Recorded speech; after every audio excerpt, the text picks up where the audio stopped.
Yo, what's goody, everybody? Today's topic, motivation. So let's get right into it. Motivation is the engine to all things created.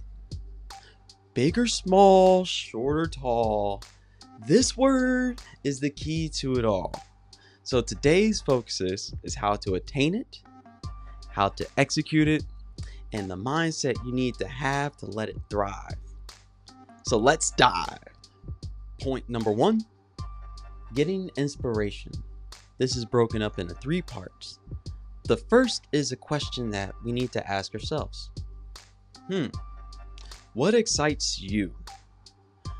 Now, when we're kids and we're little, we all get that basic question of, what's your dream? What do you hope to be? What do you want to do when you grow up? But that's the wrong question. As we get older, we start to learn what the question really should be is, what do you want to become? What impact do you want on others? What inspires you? This is when you can start diving down and asking more questions. It can range from, do you like helping and serving others? Do you like solving problems, thinking outside the box? Are you super competitive? Or do you want to be uniquely you? By asking these questions as you get older, it will allow you to dive down and slowly narrow your path to what career field best suits you. Something that truly excites you, something that you'll want to do for years to come.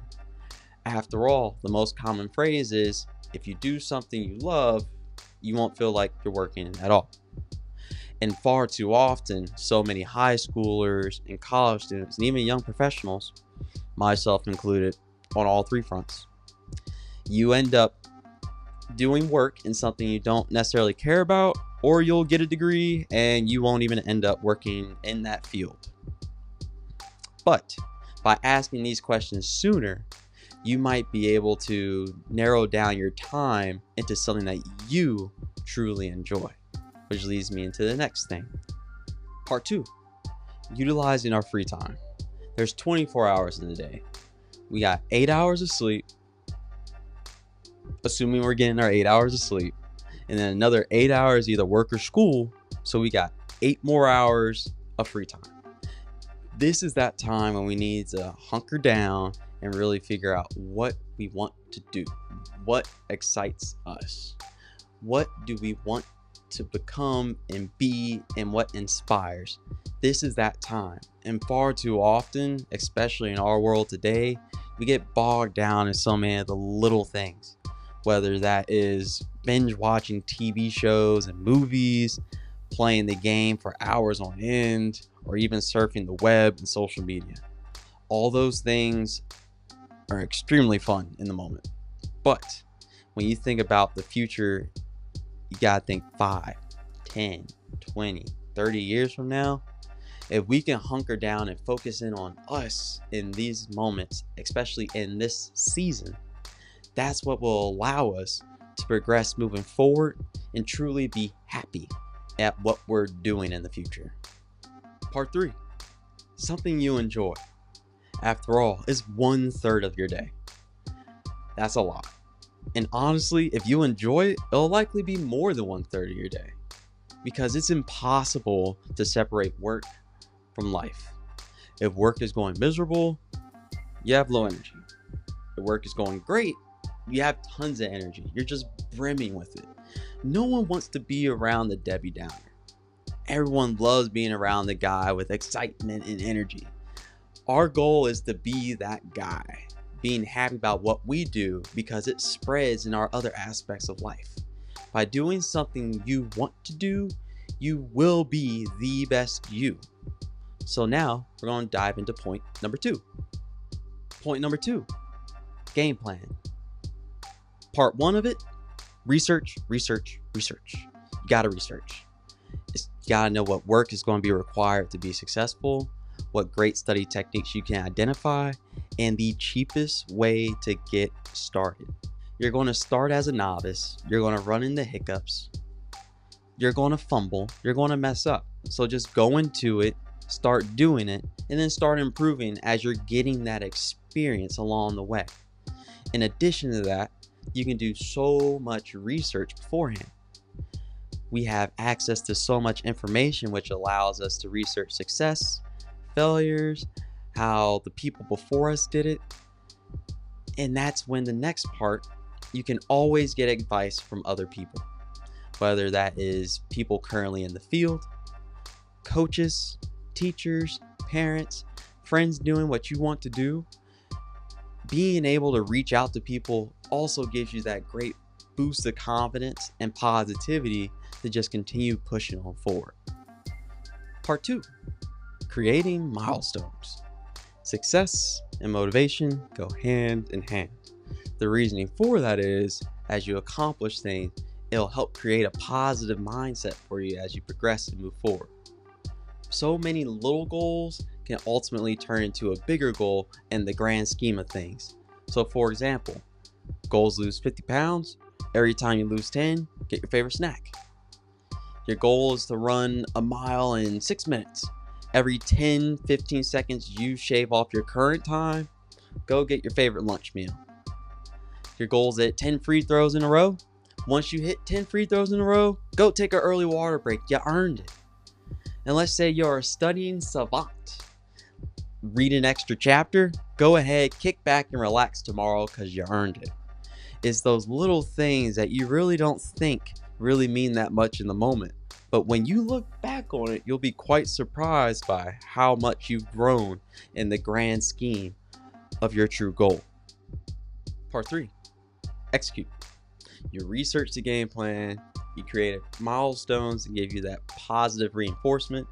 You got to execute it. You got to go out and go do it. So that's all there is to it, which is going to bring us to point number 3. Point number 3, mindset. Now, I've already talked about positivity and reinforcement creates more energy. What I want to do is tackle this phrase instead. You're not trying, you're succeeding. The reason why this is so important, especially in my life, is because any step you take forward towards your goal is success because you are closer than where you began. For example, if I'm standing still, I've gone nowhere. I'm stagnant. But if I just take one little inch forward, I'm closer to my goal. That right there is a success because I'm progressing closer to where I want to be. This is a very key phrase to remember, especially in those moments when you're tired or you're bogged down or you have no energy for anything. If you can remember, hey, if I do any little thing, I'm succeeding, you'll motivate yourself to get out and do something. Think about it in these examples, whether it's for work or school. You could have just finished an entire essay, or you could just made some flashcards for studying, or you could just be customizing your presentation slides, or just making an intro or an outline. Those are all successes because each of those things, although they vary in degree, is progressing towards your goal at the end. So let's think about it as an athlete. You could be working out after hours, after practice. That's great. You could also be studying workout routines or diet. You could also be watching game film and highlights, or you could just be watching a game on TV. Each of those things is progress, even though it's all something different.